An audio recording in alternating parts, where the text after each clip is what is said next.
Hi friends, please like and subscribe. Hasini మారిపోయింది. ఇంట్లో అందరినీ కూర్చోబెట్టి ఒక మాట స్పష్టంగా చెప్పింది. నా జాబ్ నేను వదిలేశా. ఆ ఒక్క మాట ఇంట్లో నిశ్శబ్దాన్ని నింపేసింది. ఎవరూ వెంటనే స్పందించలేకపోయారు, కానీ హాసిని ముఖంలో మాత్రం బాధ లేదు, భయం లేదు. తన నిర్ణయంపై గౌరవం మాత్రమే ఉంది. అక్కడ ఋషి ప్రపంచం మాత్రం నెమ్మదిగా కంట్రోల్ తప్పుతుంది. ఫోన్ చేతిలో పట్టుకుని హాసిని నంబర్ ఓపెన్ చేశాడు. చాలాసార్లు డయల్ చేశాడు, కానీ ప్రతిసారి చేద్దాం అనుకున్నాడు, కానీ ప్రతిసారి ఆపుకుంటున్నాడు. చివరికి ఇగో తగ్గలేదు. అతనే కాల్ చేశాడు. రింగ్ అవుతుంది, కానీ లిఫ్ట్ కాలేదు. మళ్ళీ కాల్ చేశాడు. ఒక్కసారి కాదు, అదే పనిగా చేశాడు. రిజల్ట్స్ మాత్రం అదే, లిఫ్ట్ కాలేదు.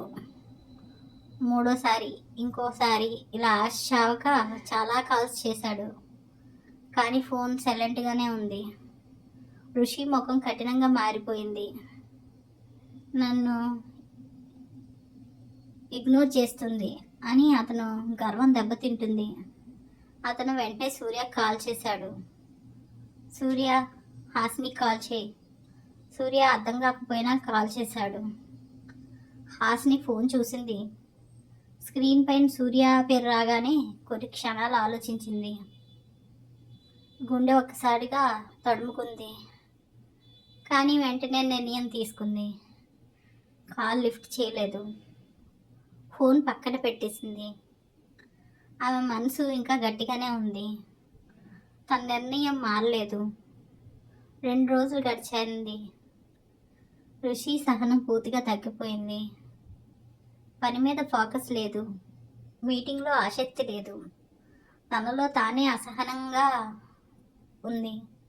ఒక్క కాల్ కూడా లిఫ్ట్ చేయట్లేదే అనుకున్నాడు కోపంగా. సూర్య మాత్రం శాంతంగా, కొంచెం టైం ఇవ్వి, తానే మాట్లాడుతుంది అన్నాడు. 3వ రోజు మళ్ళీ సూర్య కాల్ చేశాడు.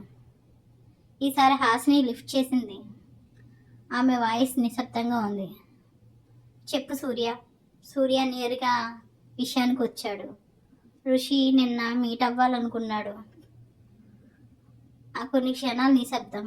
గాలి కూడా కదలట్లేదనిపించింది. తర్వాత హాసిని మాట్లాడింది.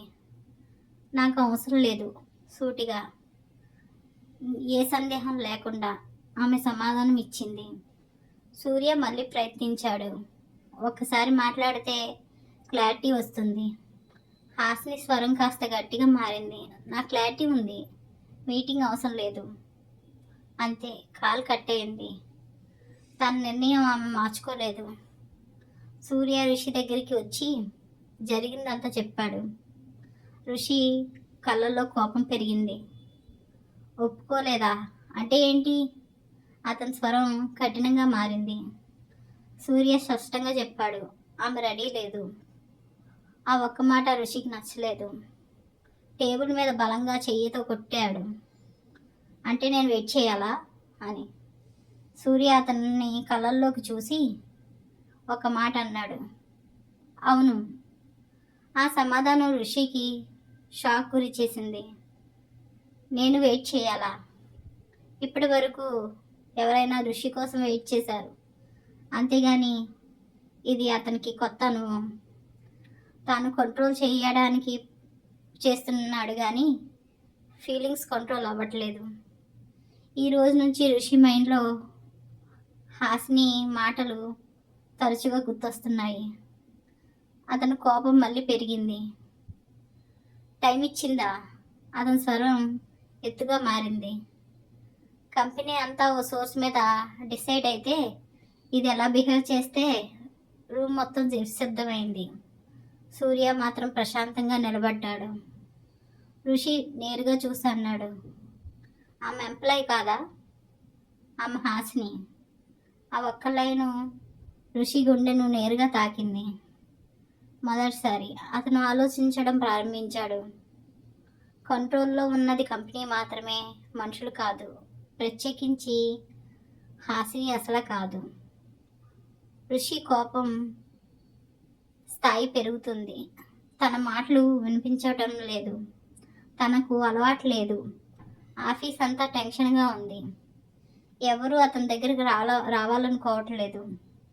ఒక చిన్న తప్పు జరిగినా అతని రియాక్షన్ హార్ష్గా మారుతుంది.